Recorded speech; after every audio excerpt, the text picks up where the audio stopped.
স্বনিৰ্ভৰশীলতাৰ দিশত অগ্ৰসৰ হ'বলৈ আগবাঢ়ি আহিছে চিপাঝাৰৰ ২ নম্বৰ চেঙাপাৰাৰ একাংশ মহিলা। ২ নম্বৰ চেঙাপাৰাৰ জ্ঞান মালিনী পুথি ভঁৰালৰ বাকৰিত এইদৰে একাংশ মহিলাক দেখা গৈছে কিছু মাটিৰ কিছু সামগ্ৰী প্ৰস্তুত কৰি আছে। তেওঁলোকে নাবাৰ্ডৰ উদ্যোগত নাবাৰ্ডৰ আৰ্থিক সাহায্যৰ অধীনত তেওঁলোকে এনেকুৱা কাম কৰিবলৈ আগবাঢ়ি আহিছে।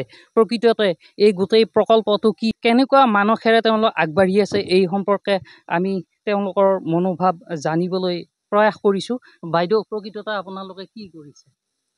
আমি ৩০ গৰাকী মহিলাই লগ লাগি আমি হাতেৰে মাটিৰ বাচন বিভিন্ন সা সঁজুলি বনাইছোঁ আৰু এতিয়া বৰ্তমান ফুলৰ টাব বনাই আছোঁ।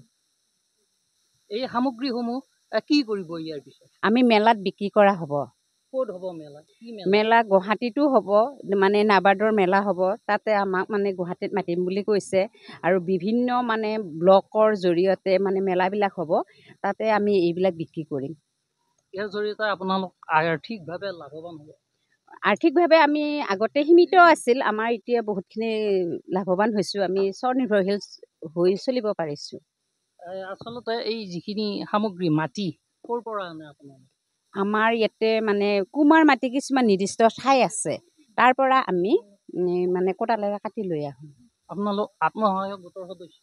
হয়, আমি আত্মসহায়ক গোটৰ সদস্য হয়। কিমান গৰাকী মহিলা বৰ্তমান এই কামত জড়িত হৈছে? এতিয়া বৰ্তমান ৩০ গৰাকী মহিলা জড়িত হৈ আছে। হয়, এয়া মোৰ সহযোগীয়ে দেখুৱাইছে ND24 দৰ্শকসকলক।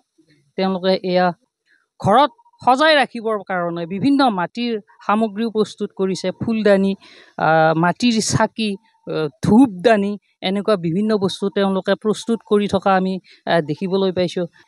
বাইদেউ, আপোনালোক এনেদৰে ওলাই আহিছে ঘৰৰ কাম বন এৰি, প্ৰকৃততে আৰ্থিকভাৱে লাভৱান হোৱাৰ ইচ্ছাৰে আহিছোঁ বাৰু।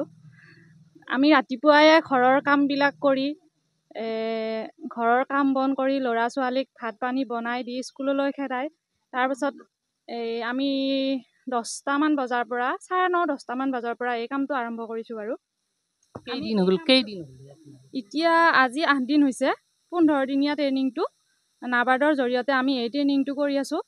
সঁচাকৈ আমি ইয়াৰ পৰা বহুত উপকৃত হৈছোঁ বাৰু। নিজে চলিবৰ কাৰণে কিবা এটা সুবিধা হৈছে, তেওঁলোকে আমাক এই সুবিধাখন দিছে। হয়, নিশ্চয় ভাৰত চৰকাৰৰ নাবাৰ্ডৰ অধীনত যি কাৰ্যসূচী চলিছে তাৰ অংশ লৈ তেওঁলোকে নিজকে স্বাৱলম্বী হ'ব পাৰিম বুলি তেওঁলোক আত্মবিশ্বাসী হোৱা দেখা গৈছে। প্ৰকৃততে এয়া ২ নম্বৰ চেঙাপাৰাৰ একাংশ মহিলা এনেদৰে ওলাই আহিছে, বিভিন্ন মাটিৰ সামগ্ৰী প্ৰস্তুত কৰি আছে। তেওঁলোকে এই কামৰ জৰিয়তে নিজকে আৰ্থিকভাৱে লাভৱান্বিত হ'ব বুলি তেওঁলোকে বিশ্বাস কৰিছে।